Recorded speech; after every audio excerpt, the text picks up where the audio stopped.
Hello there, and welcome to today's episode of the Only Endometriosis podcast you need. Today's episode is quite an ironic one.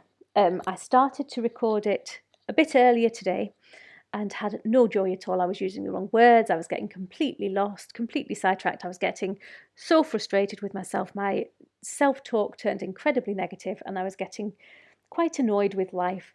And then I realised that I hadn't been listening to the words of the podcast.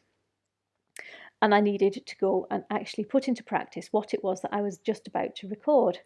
So today we are talking about the importance of rest. We were talking about the importance of taking time out and the importance of taking a break when you feel as if you need a break. So rest actually forms quite a significant part of a lot of the programs that I do with people. And when I talk to friends and family about rest, which I do quite a lot, it's really, really common that they just don't think about it. And it's really sad that we feel as if we have to build it into programs and we have to actively look at inviting more rest into our lives. But the reality is that the majority of us just don't get enough rest. And when I talk about rest, I'm not just talking about sleep. So many people assume that as soon as I start banging on about rest and not getting enough rest, their automatic response is, well, hang on, I go to bed at 10 o'clock every night and I wake up at 6 o'clock every night. I'm getting plenty of rest. Well, sleep is a whole other podcast and I will come back to that, but it isn't just about sleep. You might be getting fabulous quality sleep and you might be getting just the right amount of sleep at night, but actually, are you getting enough rest during the day as well? Rest isn't just about sleep. Obviously, sleep is the ultimate rest and relaxation. It's the passive rest. We're not actually doing anything to rest. We're literally taking ourselves to bed and getting ourselves up in the morning, and doing not very much in between in terms of active rest. But sleep is the ultimate chance for our body to regenerate itself, for our cells to regenerate itself, for our mind to process everything that's happened and prepare for the next day. It's giving ourselves a chance to get some really, really deep relaxation. But actually, like I say, rest doesn't have to be sleep. What we want to do is build into our lives periods of rest that works for us every single day. Now, it's interesting. So when I said that, I'd love to know the reaction that it instilled in you. So quite often when I'm working with my clients on inviting more rest into their lives and actively taking time out every day, and a lot of time out every day, there's sometimes a sense of panic, there's sometimes a sense of guilt, sometimes a sense of shame that I'm asking people to take an hour, 2, maybe even 3 hours a day where they're in inverted commas. You can't see me doing the inverted commas, but annoyingly I'm doing the inverted commas, but of doing nothing, of embracing the art of doing nothing. And that's one thing. If you don't take anything else away from this podcast today, I'd love you to start to reframe how you think of as resting. So resting isn't lazy. It's not about doing nothing. In fact, I saw a meme a couple of years ago that has stuck with me since then. And it was, I think it was a puppy. It was either a puppy or a kitten. And it was a puppy or a kitten lying there on its back with its little fluffy legs in the air. And it said words to the effect of, I may look like I'm doing nothing, but actually on a cellular level, I'm really, really busy. That's what we need to think of rest as. So rest is us actively taking time out to heal. Again, you'll have heard me talk about our body's natural ability to heal all the time. And one of the best things we can do to support that, one of the best things we can do to nurture that is to rest. When I talk about rest, I'm not just talking about sleep. I'm talking about switching off from all of the noise, taking time out during the day to recharge, to re-energize. Quite often, we can get stuck in this treadmill of doing things. I have to do this, I have to do that. These to-do lists of things that we need to do. And I talk a lot about peaceful productivity. I talk a lot about how to manage time in gentle ways that work. But even then, we still put pressure on ourselves to get things done. And actually, we work a lot better. We are a lot more productive in whatever it is that we're doing when we feel energized and revitalized. And the only way we can do that is to get enough rest. So you might wake up in the morning full of beans and full of energy, but you will have energy dips at certain times, and that could be because of the breakfast you're eating. It could be because of your natural rhythms. It could be because of the time of the month where you are, or the time of your cycle where you are. It could also be the activities that you're undertaking. So some of us get drained more easily by different activities. So for example, if you're an extrovert, you are energized by being around people. If you're an introvert, that drains you. So if you're spending a lot of time in a day around people, if you're an introvert, you're going to find that exhausting. So you're going to want to take, I'm telling you what to do, but you're going to want to take some rest and relaxation time. If you're an extrovert and you're energized by that, then you're going to be feeling fabulous. You're not going to want to take a lot of rest time, because in a sense, you're getting your rest, you're getting your regeneration, you're getting your re-energizing from the situation you're in. So your need to take rest will be determined on a day-to-day basis based on the activities you're doing.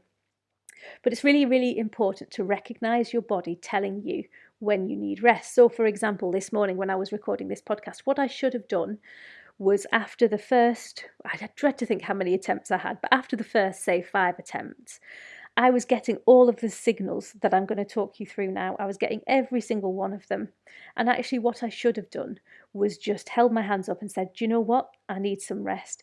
I didn't need to go and sleep. I wasn't tired, but I was doing something that, because of the part of the menstrual cycle where I am, I actually find quite difficult to do, which is, again, another lesson to me to plan to record these podcasts when I'm at that part of my cycle when it's a lot easier. But today it wasn't flowing, but I told myself that I had to do it today, so I was making myself do it. But actually what I should have done was held my hands up and said, do you know what? I've got this brain fog, I've got this memory fog, I'm feeling like I can't get my words out, I'm using the wrong words, I'm forgetting words. I kind of haven't got the motivation, I'm not enjoying it, I'm doing it because I have to, not because I want to do it. And I'm sure that then I get into this mindset when I'm actually recording it of thinking, well, people can tell that I don't know what I'm doing today, and people can tell that I'm getting frustrated. It's coming across in my voice. And I go down this rabbit hole of overthinking. So then I get frustrated. Then the irritability starts. All of these indicators are indicators that you need to take some time out. And like I say, that doesn't have to be passive rest. That doesn't have to be going for a nap. I wasn't tired. What I needed to do was go and do something else. So I went and did another task that I needed to do. A task that, because of how I am today, so there's been massive illness going through our household this week. I've had a stomach bug for the last 4 days. I've still been working, I've still been seeing clients, because luckily I'm very, very blessed that I can do what I do from home. So wherever possible, I've still been taking Zoom calls, I've still been seeing clients. I haven't had enough rest. Like I said, I'm not tired, I've been sleeping okay. I just haven't had enough rest. So my energy levels aren't where they normally are, which means that I've struggled a little bit with tasks that I would normally find dead easy. And I haven't listened to my body saying, you need some rest here.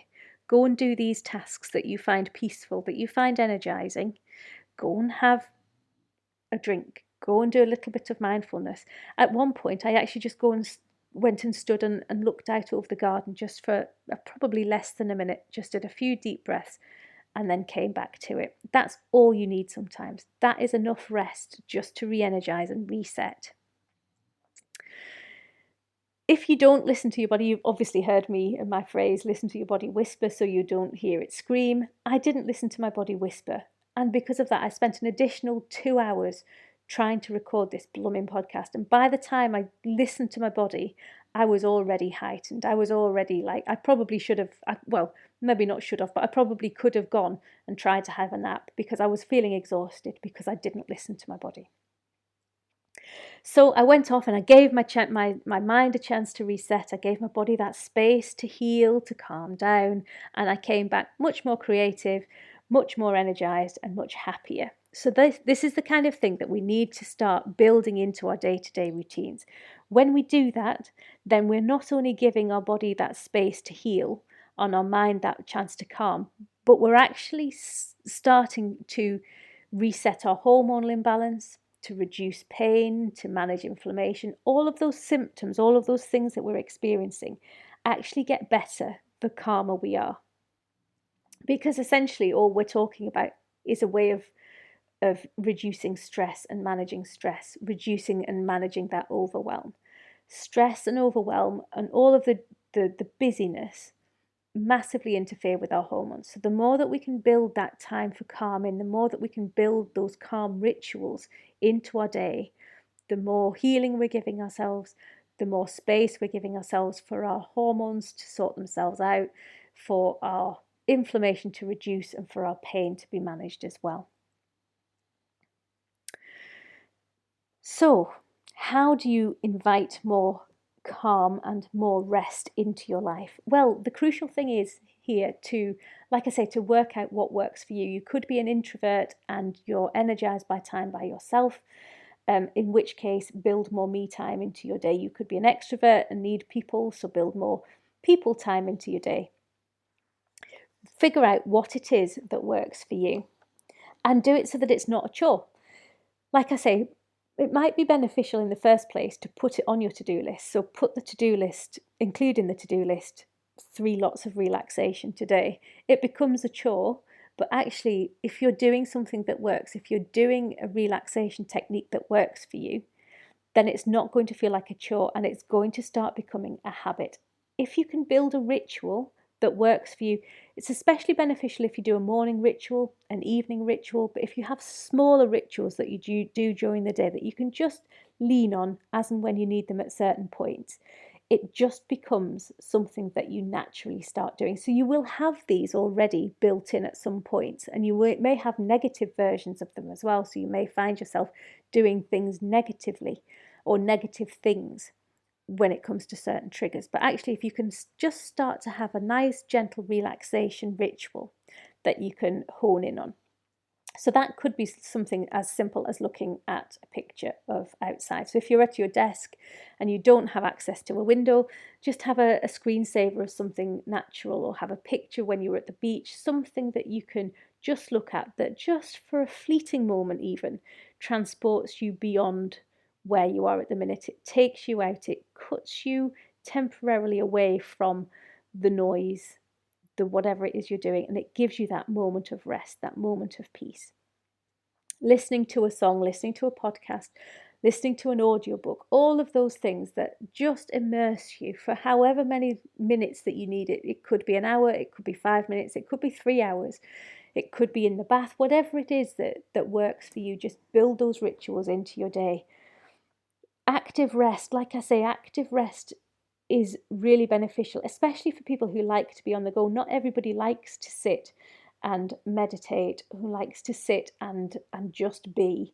If active rest is more your thing, then make sure you're building that active rest into your day, even on an hour by hour basis. Make sure you're standing up and going for a walk, standing up and making a brew. Have a mindful brew every hour, just to have that break that cycle, break that noise, just break through that noise. So if you can start to invite more rest into your life, then you will, well, I suppose the bottom line is you will be happier and healthier. But it has massive, massive implications in all areas of your life. So in terms of at work, in terms of getting through your to-do list, you will become massively more productive. And again, this is one really easy way. Well, I say really easy way, it isn't really easy, but this is one of the easier ways of reframing this guilt or this anxiety around taking time off. Even that phrase, time off. It's not downtime. It's not being lazy. It's not wasted time. It's essential, and it's actually a productivity boost. So we will feel massively, massively more productive, more creative when we come back to doing whatever it is we were doing, exactly like me this morning in the podcast. If we can see resting as an active part of a healthy lifestyle, then that becomes an even greater sort of push for us to build that in. And it doesn't even have to feel like you're resting. Like I say, active rest is just as beneficial as taking 5 minutes of passive rest. If you need a micro break, a 5-minute break, just breath work, star jumps, make a mindful brew, have weekend downtime. So if you're still feeling as if you can't build a lot of rest into your day because it still feels too guilty, then choose times where that guilt is less and actively built in a load of rest. So if you don't feel that same guilt at the weekend as you do during the week, then use that weekend to get some real quality downtime, some real quality rest and relaxation. Schedule in rest days. So even if you have to use a day of annual leave or book an afternoon off, just do that and just do something, even if it's going for your hair, to get your hair done, or doing something that feels a bit naughty because you're doing it out of school, go for a boozy lunch with a friend, that kind of stuff that boosts your vibrations, boosts your energy, and gives you that space, gives you that rest from the day-to-day stresses. So I hope this helps.